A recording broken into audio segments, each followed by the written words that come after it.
आप देख रहे हैं डार्क फाइल्स। तो चलिए बढ़ते हैं आज की इस कहानी की ओर। आज मैं आपको अपने जीवन की एक ऐसी घटना बताने जा रहा हूँ जिस घटना के कारण मेरे रातों की नींद उड़ गई थी और उस घटना को आज भी याद करने से मैं कांपने लगता हूँ। दरअसल हुआ कुछ यूँ था कि उस समय मेरे पास कोई भी काम नहीं था। काम की तलाश में मैं इधर उधर काफ़ी जगहों पर गया, मगर मुझे कहीं काम नहीं मिला और जो इक्का दुक्का मिला भी वो भी मेरे पसंद के बाहर। तो मेरे एक दोस्त आलोक ने, जो गांव के ही हॉस्पिटल से एम्बुलेंस चलाने का काम करता है, उसने मुझसे कहा, अविनाश, तू एक काम कर, जब तक तेरी कोई अच्छी नौकरी नहीं लग जाती तब तक तू मेरे साथ काम कर। वैसे भी मुझे एम्बुलेंस लेकर काफ़ी दूर दूर जाना पड़ता है, तू रहेगा तो मेरी थोड़ी हिम्मत भी बनेगी। आलोक की ये बात मुझे ठीक लगी। इस काम में मुझे कुछ भी नहीं करना पड़ेगा और मुझे बैठे बैठे ही पैसे मिलेंगे। ये सोचकर मैंने आलोक को हाँ बोल दिया और अगले दिन से ही मैं आलोक के एम्बुलेंस में उसके साथ रहने लगा।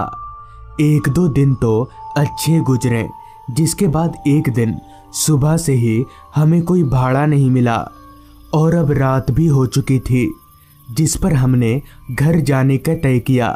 तो ठीक उसी समय एक आदमी चलकर हमारे पास आया और आलोक से कहा, भाई साहब, पूरनगढ़ चलोगे? इस पर हमने जब वक्त देखा तो वक्त हो रहा था रात के 9 बजे का, जिस पर आलोक ने कहा, इतनी रात को कोई इमरजेंसी केस है क्या भाई साहब? इस पर उस आदमी ने जवाब दिया, हाँ, वो मेरे मामा जी की डेथ हो गई है और उन्हीं की डेथ बॉडी लेकर पूरनगढ़ जाना होगा। अमूमन रात के वक्त हम डेथ बॉडी लेकर काफ़ी कम ही जाते हैं, मगर आज सुबह से ही भाड़ा ना मिलने के कारण हम चलने को तैयार हो गए। जिसके बाद हमने मिलकर पीछे वाली सीट पर डेथ बॉडी लोड किया और वो आदमी भी उस डेथ बॉडी के बगल में बैठ गया और हम गाड़ी स्टार्ट करके आगे बढ़ने लगे। हमारे गांव से पूरनगढ़ गांव काफ़ी दूर था, तो हमें वहां पहुंचने में 4 घंटे का वक्त लगने वाला था। गाड़ी चलते वक्त बार बार हम पीछे उस डेथ बॉडी के पास बैठे उस आदमी के रोने की आवाज़ सुन पा रहे थे, जिस पर हमने उसे हिम्मत देते हुए काफ़ी समझाया। ऐसे ही 1 घंटा गुजर गया और अब मेरी पलकें भारी होने लगी, मगर आलोक इस अंधेरे से घिरे रास्ते पर एकटक अपनी नज़रें जमाकर गाड़ी चलाए जा रहा था। उसके बगल वाली सीट पर बैठा मैं अपने आप को जगाए रखने की काफ़ी कोशिश कर रहा था, लेकिन देखते ही देखते मैं नींद के आगे हार गया और नींद ने मुझे अपने आगोश में कब ले लिया पता ही नहीं चला। फिर मेरी आंख अचानक से खुली तो मैं चौंक गया, क्योंकि आंख खुलते ही मैंने देखा कि गाड़ी में मेरे और उस डेथ बॉडी के अलावा कोई भी नहीं है। इस दृश्य को देखकर मैं काफ़ी हैरान हुआ। फिर जब मैंने अपनी निगाहें गाड़ी से बाहर सामने की ओर घुमाई तो मैंने देखा कि आलोक और वो आदमी गाड़ी के बाहर खड़े हैं। तो मैं भी झट से बाहर निकला और चलकर उन लोगों के पास गया और आलोक से बोला, क्या बात है, तुम लोग बाहर क्या कर रहे हो? इस पर आलोक ने कोई जवाब नहीं दिया, बस इशारे से मुझे एक पेड़ की तरफ देखने को कहा। फिर जब मैंने उस पेड़ की तरफ देखा तो मेरे होश उड़ गए। दरअसल उस पेड़ के ऊपर एक कटा हुआ सर लटक रहा था और वो कटा हुआ सर बार बार हमें देखकर मुस्कुराए जा रहा था। मैं इस भयानक दृश्य को अब और देख नहीं सका, जिस पर मैंने चिल्लाते हुए आलोक से कहा, आलोक आलोक, गाड़ी घुमा जल्दी। मेरे इतना बोलते ही हम तीनों भागकर गाड़ी में आए और गाड़ी घुमाकर वापस लौटने लगे। हम इतने डरे हुए थे कि हम चुपचाप अपनी सीट पर दुबक कर बैठे हुए थे, मगर हमारा पूरनगढ़ जाना भी बेहद ज़रूरी था। अभी मैं कुछ बोलने ही वाला था कि तभी आलोक ने कहा, एक दूसरा रास्ता है पूरनगढ़ जाने का, तो हम उधर से चलते हैं। इतना बोलकर कुछ आगे जाते ही आलोक ने गाड़ी को बाएं मोड़ लिया। तो बाएं मोड़ते ही हमारे सामने एक लंबा सा रास्ता था जिसके दोनों ओर बस अंधेरा और जंगल ही जंगल थे। अंधेरा तो इस कदर फैला हुआ था उस रास्ते पर कि हमारी हेडलाइट की रोशनी भी कम पड़ रही थी। मगर गाड़ी में बैठे बैठे मेरे जहन में बार बार एक ही सवाल दौड़ रहा था कि उस कटे हुए भूत को देखकर आलोक और ये आदमी पहले क्यों नहीं भागे? क्या इन्हें डर नहीं लग रहा था? तो बातों ही बातों में मैंने ये सवाल आलोक से पूछा तो उसने इसका जवाब देते हुए कहा, अरे ये भाई साहब जो पीछे बैठे हैं ना, उन्होंने ही मुझसे कहा गाड़ी से बाहर निकलने को। तो पता नहीं उनके बोलते ही मुझे क्या हुआ जो मैं गाड़ी से बाहर निकल गया। आलोक की ये बात मेरे मन में थोड़ी खटकी, मगर फिर मैंने भी इस बात पर उतना ध्यान नहीं दिया और आगे बढ़ते रहे, क्योंकि हमें कहाँ पता था कि हम इससे भी बड़ी मुसीबत में अभी फंसने वाले हैं। खैर, कुछ देर तक तो हमारी गाड़ी ठीक चली, फिर अचानक ही हमारी गाड़ी झटका खाने लगी और 2-3 झटकों में ही बंद पड़ गई। हम तो पहले से ही डरे हुए थे और गाड़ी को इस तरह से बंद होता देख हम और भी डर गए। आलोक ने कई बार गाड़ी स्टार्ट करने की भी कोशिश की, लेकिन गाड़ी स्टार्ट नहीं हुई, जिसके बाद मैंने और आलोक ने गाड़ी का बोनट खोलकर भी चेक किया, मगर हुआ क्या है ये हमें समझ नहीं आया। अब हम बड़ी मुसीबत में फंस चुके थे और हमें समझ नहीं आ रहा था कि हम करें तो करें क्या। तभी मुझे जंगलों के बीच कुछ दूरी पर कुछ टिमटिमाती लाइटें नजर आईं। उन लाइटों को देखकर मैं थोड़ा खुश हुआ कि हम वहां से मदद मांग लेंगे। ये बात मैंने आलोक को भी बताई तो उसकी चिंता थोड़ी कम हुई, जिसके बाद हमने तय किया कि हम तीनों एम्बुलेंस को यहीं लॉक करके डेथ बॉडी को स्ट्रेचर पर लाद कर उस गांव की ओर जाएंगे और गांव वालों से मदद मांगकर रात वहीं गुजारेंगे। सारा कुछ तय करने के बाद हमने डेथ बॉडी को स्ट्रेचर पर लादा और एम्बुलेंस लॉक करके उस गांव की तरफ चलता बना। जंगल का रास्ता होने के कारण रास्ता पूरी तरह से सन्नाटे में डूबा हुआ था। बस हमें बीच बीच में रातकेड़ों की आवाज़ें ही आ रही थी। चलते चलते हम उस गांव के करीब पहुँचे तो उस गांव का माहौल रात के वक्त भी दिन की तरह था। इतनी रात होने के बावजूद भी गांव के सभी बच्चे खेल रहे थे और गांव वाले भी दिन का सारा काम अभी रात को ही कर रहे थे। तो ये बात मुझे काफ़ी हैरान करने वाली लगी। फिर भी मैंने उस गांव के एक आदमी से कहा, चाचा हमारी एम्बुलेंस गाड़ी ख़राब हो गई है, हम डेथ बॉडी लेकर पूरनगढ़ गांव जा रहे थे, तो आप क्या हमें रात भर इस गांव में रुकने देंगे? मेरे इतना बोलते ही वो बुजुर्ग आदमी ना जाने क्यों हमारे साथ आए उस आदमी को घूरने लगा। कुछ देर तक जवाब ना पाकर मैंने दोबारा पूछा, मगर फिर भी वो बुजुर्ग आदमी कुछ ना बोलकर बस डेथ बॉडी के साथ आए उस आदमी को घूरे जा रहा था। तभी एक बार मैंने जब अपनी निगाहें नीचे घुमाई तो नीचे का नज़ारा देखकर मैं जोर जोर से कांपने लगा, क्योंकि जब मैंने नीचे देखा तो उस बुजुर्ग आदमी के पैर उल्टे थे और साथ ही साथ उस आदमी के भी पैर उल्टे थे जो डेथ बॉडी के साथ आया था। यानी कि वो पूरे गांव वालों के साथ ही साथ वो आदमी भी भूत है जो हमारे साथ आया था। तभी मैंने आलोक को कहा, भाई ये सभी भूत हैं, जल्दी भाग यहाँ से। मेरे इतना बोलते ही आलोक भी मेरे पीछे पीछे भागने लगा। भागते भागते हम एम्बुलेंस में आए, मगर इस बार एम्बुलेंस स्टार्ट करते ही एम्बुलेंस एक बार में ही स्टार्ट हो गया और हवा को चीरते हुए वहाँ से हम लोग भाग निकले। फिर कुछ दिनों बाद हमें पता चला कि कुछ साल पहले बाढ़ आने के कारण पूरा गांव डूबकर मर गया था। तब से उनकी आत्माएं हर रात गांव में ही भटकती हैं और वो आदमी भी भूत था और वो डेथ बॉडी एक छलावा। तो दोस्तों, ये थी आज की कहानी। अगर आपको ये कहानी अच्छी लगी हो तो चैनल को ज़रूर सब्सक्राइब कर लें। तो मैं आपका दोस्त आर्यन जल्द ही मिलूँगा आपसे ऐसी ही एक कहानी के साथ। ऑटो से उतरने के बाद मैं भागता हुआ स्टेशन में दाखिल हुआ।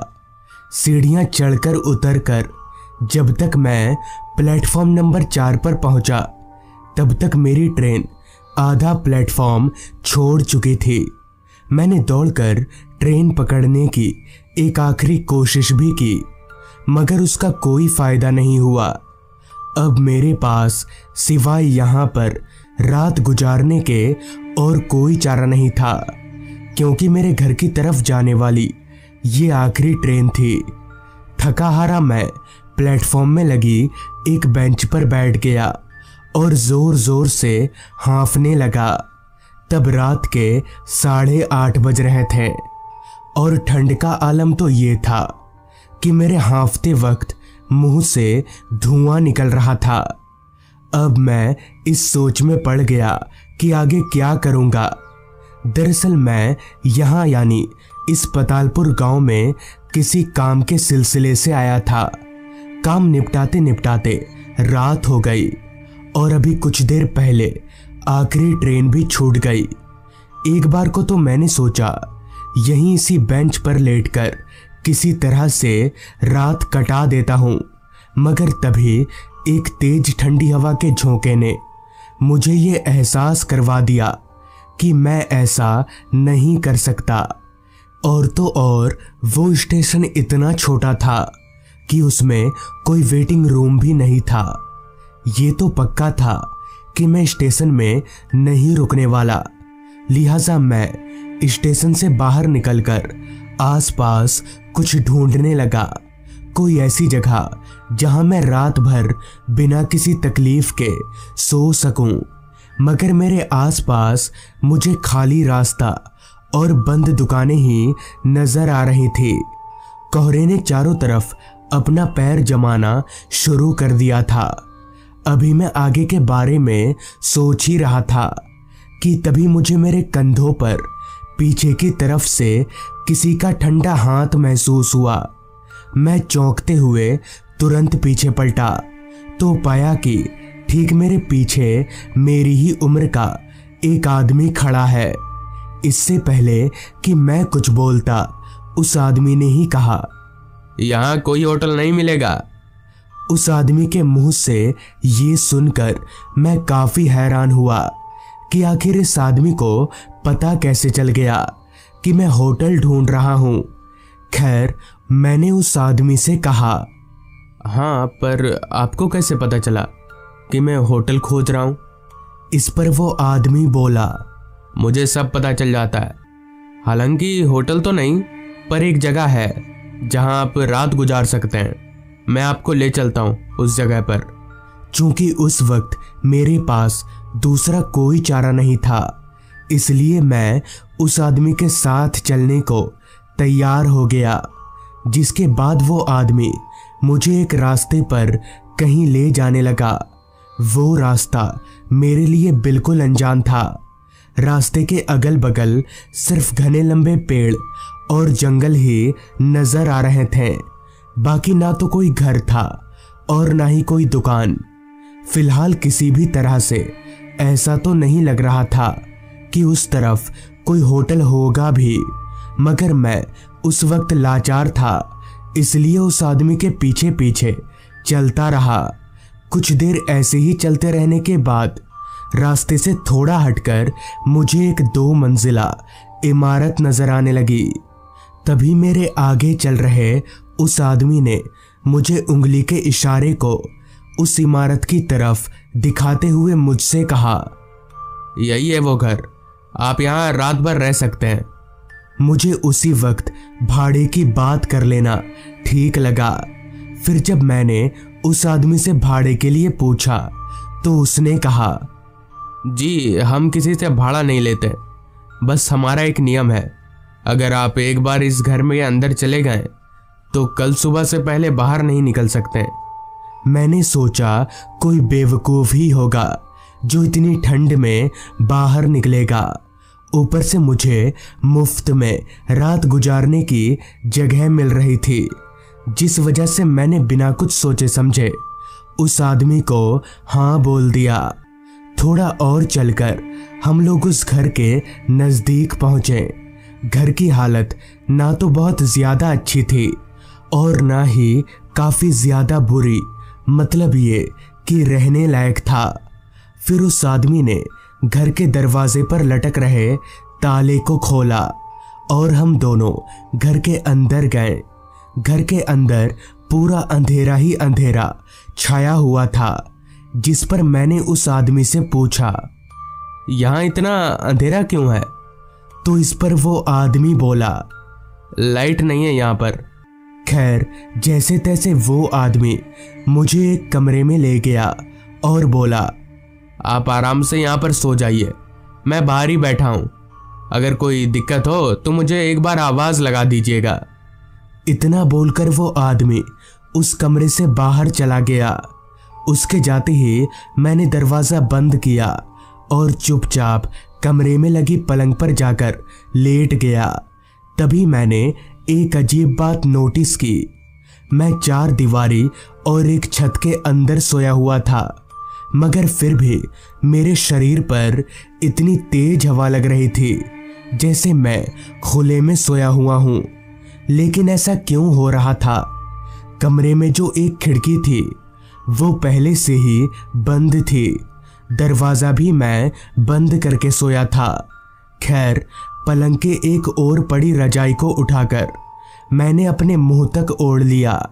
तब कहीं जाकर मुझे थोड़ी गर्मी आई, मगर नींद उसका अभी तक कोई अता पता नहीं था।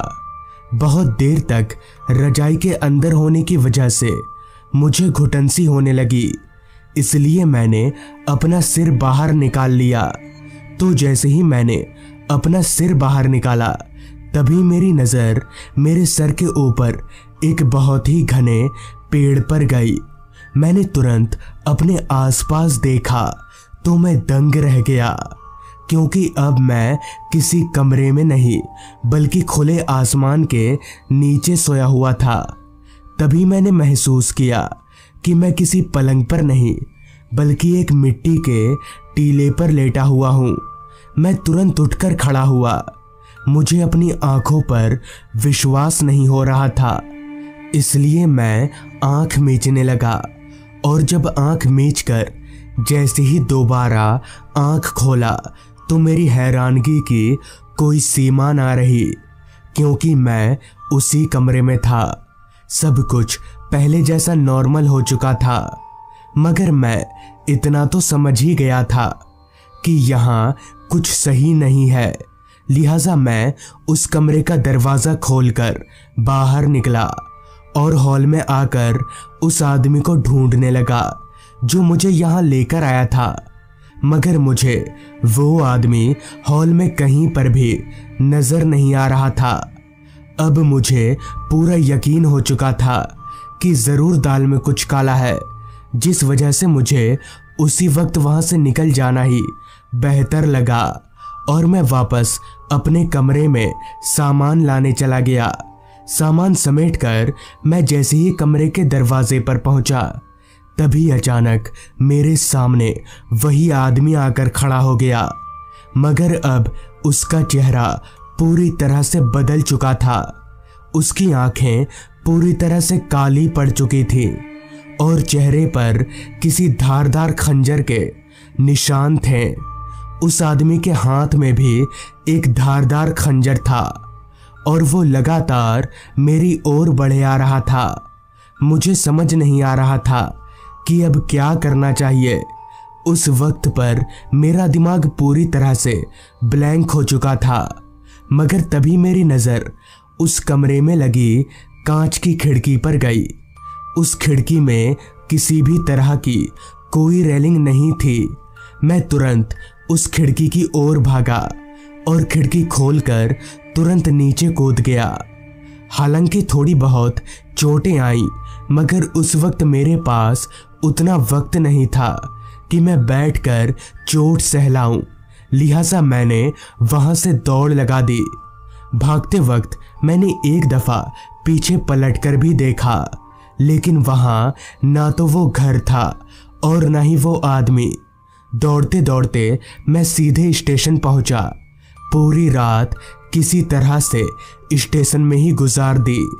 हालांकि मुझे तब भी डर लग ही रहा था कि कहीं वो आदमी यहाँ फिर से ना आ जाए, इसलिए मैं स्टेशन मास्टर के कमरे में चला गया। वहां जाकर मैंने स्टेशन मास्टर को सारी बात बता दी, जिस पर उन्होंने बताया कि वो आदमी एक चोर हुआ करता था। लोगों को इस तरह से लूटना उसका काम था और वो अपने इस काम को उसी जगह पर अंजाम देता था। मगर एक दिन उस चोर का पाला किसी गलत आदमी से पड़ गया। उस मुसाफिर ने उस चोर को जान से मार डाला। तब से उसी की आत्मा भटकती है। हालांकि अब भी वो आत्मा लोगों को उसी जगह पर ले जाती है, मगर लूटने के इरादे से नहीं, बल्कि उन्हें जान से मार डालने के इरादे से। तो दोस्तों, ये थी आज की कहानी। अगर आपको ये कहानी अच्छी लगी हो तो चैनल को ज़रूर सब्सक्राइब कर लें। तो मैं आपका दोस्त आर्यन जल्द ही मिलूंगा आपसे ऐसी ही एक कहानी के साथ।